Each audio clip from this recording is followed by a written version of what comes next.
Hey teacups, welcome to another live episode of Tea with Teash podcast. I'm your host Teash, and today I felt like taking a different turn. I have never spoken with an author, let alone an author that has done a collection of horror books. So today we're going to have Michelle Cole. She is an author, as I mentioned, and she just released her first horror collection under the pseudonym Anna, When the Dark Remembers You. Now, you guys don't know, but I love a good old horror movie. I love all things scary. And whenever Halloween comes around, baby, I will put them all in rotation. I love a good old Michael Myers. I love a good old Friday the 13th. I definitely love Freddy Krueger. Now, a lot of people are like, damn, you can watch the same movies over and over. I absolutely can. That's just how heavy of a horror chick I am. So today, we're going to talk to Michelle about her 10-story collection and kind of catch tea on that.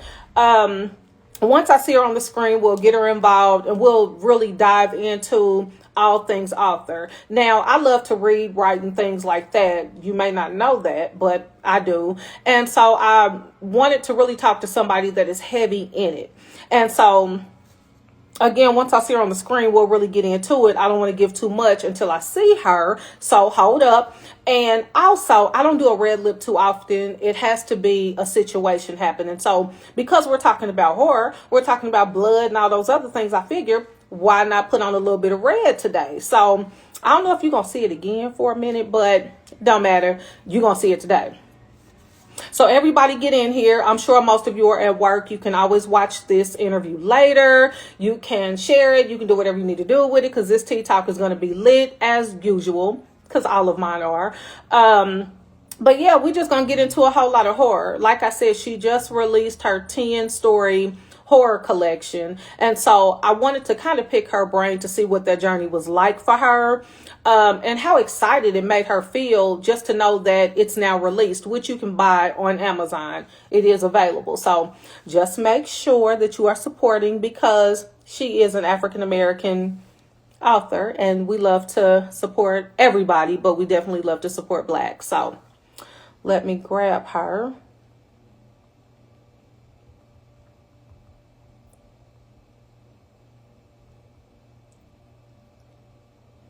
On this Motivational Monday, I just want to let you guys know to be great and to just keep doing you. This is the season of getting things done. So make sure that you are getting some things done because that's kind of what we do around here. So I see her on the screen. I'm going to go ahead and grab my girl and we're going to talk about her horror collection. Don't you guys want to know?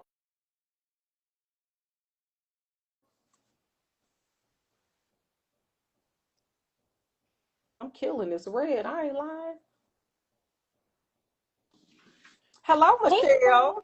How are you? I am so good, honey. I was telling the people, I said, now you are an author and you just released your first horror collection. How amazing is that, first and foremost? It feels good because I've been wanting to do this a long time ago, but it was one of Yeah. those things where, you're like, I want it to be good. Like, I just don't want to put anything out there. So it Yeah. definitely took some time for sure. Okay. Well, I'm glad that you were able to release it because, like I said, I want to get involved in it. I love horror. I love to watch the Friday the 13th, the Nightmare on Elm Streets, the Michael Oh, Myers, yeah. the everything, even down to Oh, Pumpkinhead. Because yes. who didn't like that back in the day? Oh, Scared the yes. hell out of us. But even Tales from the Dark Side, that still comes on, honey. But I love Oh, horror. yeah. What about horror excites you? Oh man, something about the thrill. So something a little different about me. I don't typically get scared, and I think because I'm just prone to horror movies. Like all I Yeah. do is watch horror movies. I watch like Okay. one every day, and that's no joke. Like one every day, and Okay. I think it's just a thrill, like knowing what's going to happen. Mm-hmm. I like plots. I like plot twists. Sometimes you think it's a different way and it's a whole I Yeah. like the mystery suspense to not just the horror and the psychological horror. I Yeah. like those things. But yeah, it's the thrill about it, like, ooh, it's about to happen, or they're about to get them. I'm like, Girl, I know. Oh my God. Now I love being scared. I'm gonna tell you something. When they created, I think it was Exorcist, the most recent one that came mm, out. Went okay. to the movie theater and I was like, ain't really no hype to it. Not too many things scare me in the theater. Girl, I Okay. walked up out of there and I was looking around and everything. And I said, you know what? Maybe because it was more of a spiritual incline. I said, hell, I can't be watching Yeah. stuff like this. When it's get in you. It's like, ugh, so that definitely scared the hell out of me. I'm gonna be honest with you. I could Man. take it. And I love all the Exorcist movies, Hmm. especially the That's original, because you crazy. can't go wrong with the original. I was a little kid when I saw the original. Like, I Okay. was probably like 3, and my mom was like, "Yeah, you're not normal." But my mom loves horror, so Okay. I think I picked it up after her because my mom also has like an obsession with horror. Okay. So she allowed me to watch it when I was little. It was she wasn't like, "Oh, Turner, you're not supposed to look at this." She let me, so I was like, Okay. "Okay, yeah." So So, when it was time well, for you to go to bed, were you scared? Like you weren't scared, but did you have to do one of those things where you have to watch a cartoon before you go to sleep just to get it off? no, I actually will fall asleep with a horror movie on. Girl. Yeah, and I like the TV on. I always did since a kid. The only thing I didn't like is I didn't like dark spaces when I was a little kid. Like, like the closet, because you're like, all right, Yeah. what's in there? Your whole you're imagining things and stuff like that. So that was the only thing when I was a little kid. I was like, all right, I need to see what's in that closet first before I lay down. Girl. But That definitely wasn't normal because, honey, most of us that were small trying to watch a little bit of Nightmare on Elm Street scared us shitless. And I'm gonna be honest, like I had nightmares in the whole nine. So I am one of those that still has to watch a cartoon or something happy before I go to bed because if not, I feel okay, like the killer I can gonna see get me. that. I And think it's it's a few gonna people get me. that say that though, like they need to watch something positive before they fall asleep. Yes. I used to have dreams and stuff like that, but my dreams were so different. Like I end up being like friends with the villain or something, or I end up beating the villain or something. I Yeah. don't know. So you were But it basically was like a never superhero like, in oh your my scary god, dream. I guess. And I was like, maybe I could control my dreams. I don't know, but Okay. that's how it was for me. So never super terrified, but it definitely always made me think. So there was a lot of horror movies that made me think, like The Shining. I'm a big Stephen King fan, so Yeah. his books, his movies, his series, everything. I'm a Stephen King fan. So like The Shining had me thinking. Like I was thinking when I Yeah. first watched that as a kid, I was probably thinking, and it's one of my favorite movies. I was Uh, thinking for like a couple weeks, like, dang.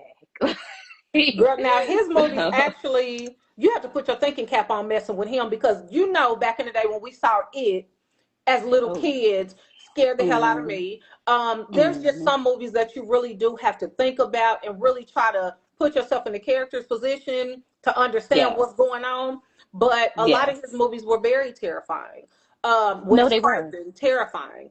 Oh And yeah. so, but we were addicted to them, whether you had We somebody couldn't watching stop. with you or not. We were It addicted was to them. it was like we just wanted to know what was going to happen. We couldn't help it. I used to have friends over. They'd be like, "Listen, ain't nobody staying over, or whatever." Like just being younger, having girls stay at night. It was like we going in the living room. Ain't nobody staying in your room watching this horror Right, because movie. they think you crazy. Like, girl, this is not Yeah, normal. and I have to say, my best friend or whatever, she definitely had to deal with all those times because she was always at my house. Yeah. So You're like, even you though want to she was hang out, scared, she girl, was you have like to watch chalking it him. up. Yeah. Okay. So let's talk about your horror collection. Now this book is made up of 10 stories that has sun walking vampires, haunted souls, deadly obsessions, cursed places, and secrets. I'm scared already. So of which black storytellers, past or even present, has influenced your work? Because we know that there's always an influence somewhere in the midst that creates the person in us, whatever we're doing. So it could be African American, or maybe not, like you just said, Stephen King and people like that Yeah. really took you on a thrill ride. Was there anybody that influenced your journey to what you're doing now? I would have to say, of course, it was Stephen King. I was a big fan when I was younger. It was always Stephen King. 'Cause, when you're younger, it wasn't a lot of us that were Yeah. coming out with these things, and that was the thing. So Stephen King was the one that I was like, you know what? I like his movies. I like what Yeah. he's doing. Now I would have to say Jordan Peele is one of my favorites. Girl, he's so good. Oh He my he God. he is. I wish I wish there were people like him back in the day when we were growing up. Yeah. We needed that. Yeah. As far as like I loved Candyman when I was younger, and I Mm-hmm. love that Jordan Peele came out with his own version of Yeah. Candyman. Uh, Jordan Peele is one of my favorites right Okay. now. One of He's my good favorites. though. Yeah. I have to say he's definitely one of one of my favorites. I read a lot of horror books too. Like I'm into like the Tiffany Jackson. Like I'm into all of those different authors. So and reading it, I feel like sticks with me more. You know, because you're like thinking and you're like, dang, Yeah. like. So would you like But to work with him? I'm pretty sure you would love to work oh, with if him I had the again. opportunity, I sure Yeah. would. I wouldn't pass Well, it up. Like, what you need me to do? So. we're gonna make sure we tag Jordan, baby, because we're ready to work. Okay, we're ready to work. Yes, yes. And I like how he gives me maybe Stephen King is one of his favorites. I don't know, but he gives me that whole like you can't really get up and go to the bathroom. You got to You sit can't, there and because you're gonna watch. miss something. And that's how Stephen King was. Because I'll go back and I'm like, Dad, all I did was go to the bathroom. What the heck Right. happened? I missed that part. So, What happened? Bro, so absolutely. I understand. when I'm watching Stephen King movies here, I'm like rewinding, like, hold on, let me go back and see what I just Right. missed because something was complicated there. And I Yeah. like that though because it's making you look. You got to sit here and think. It's not predictable. You don't know what's going Mm-hmm. to happen. And Jordan Peele gives me that same feel. So Girl, he is pretty wild with his movies because there's some of his stuff that I still cannot make it through watching. And it's like it's that psychological thriller. You know what I'm yes, saying? It's like yes, you really have to get into a certain zone in order to really dissect what he's yep, talking about or what he's going for. So if you are a true horror diehard like us, baby, you can catch on and it'll terrify yeah, you, but in a good way, to where you'll want to yes. see it again and again and again, you know? And that's how I felt about the movie Us that he came out with a few years ago. Us was Yeah. that was I had a even though I went to see that movie, I had to kind of watch it again like a few times. I'm like, let me see if I'm missing something. And then every time I watched it, I felt like, oh, I missed this. This is what Yeah. So I like movies like that. Okay. So, what was your first encounter with horror that shaped you as a writer? Because again, we could take it all the way back from when we were a year, 2 years, maybe even 5 years old, where, like I said, you were scared to death, but you were intrigued by it. Mm. So, what was your first encounter that said, you know what, this is gonna do it for me, and then it kind of sets the tone and creates the mold for you. You know what? I was always reading Stephen King books.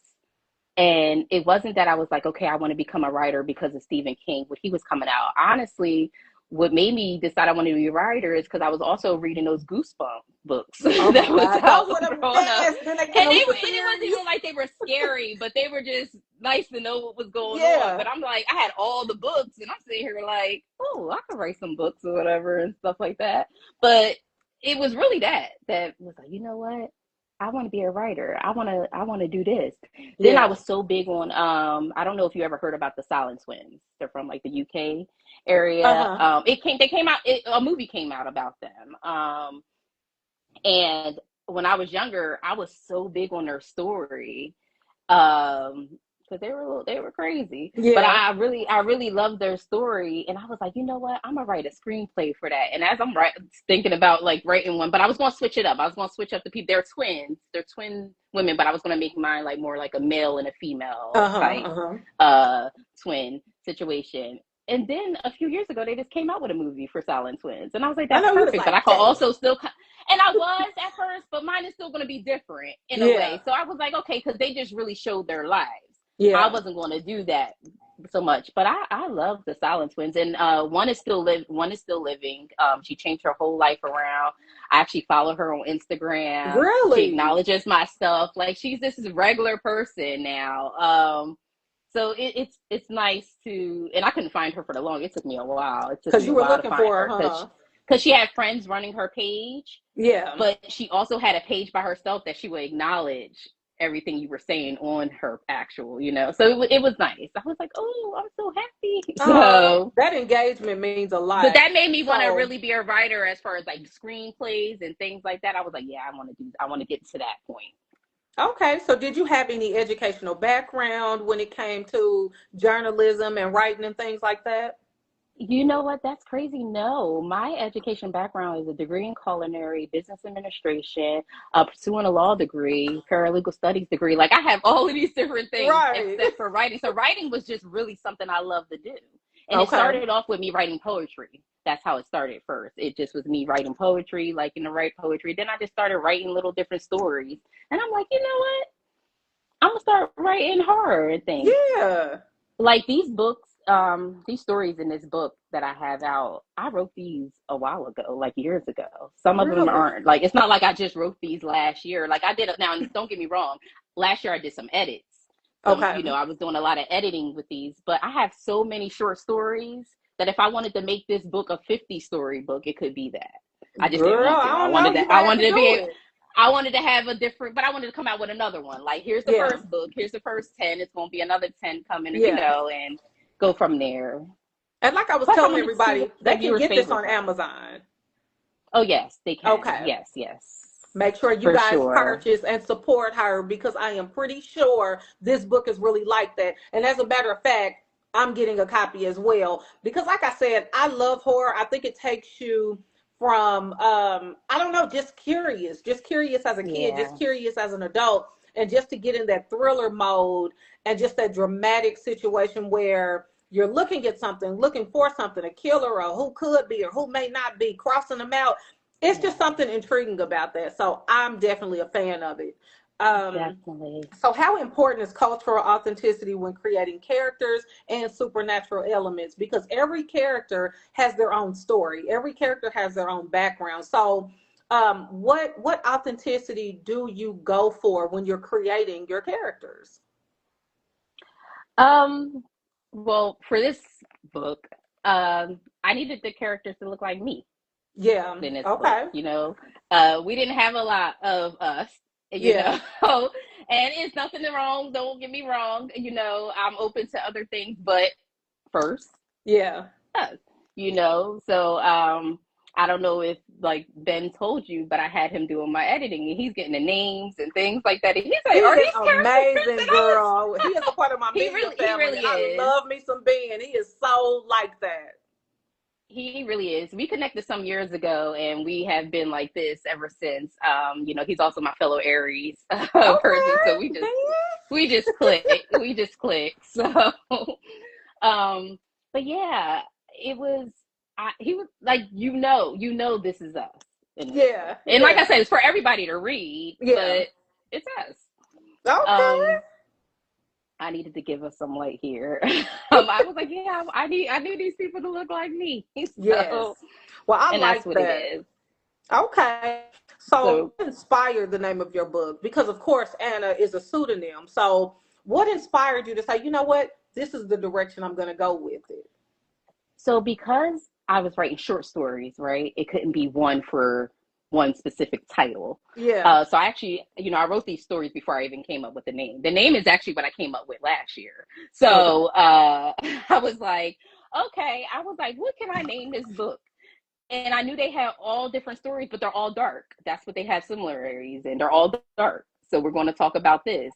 Um, I wanted something to feel like people were sitting around at a campfire talking, reading these stories to each other. You know Yeah. how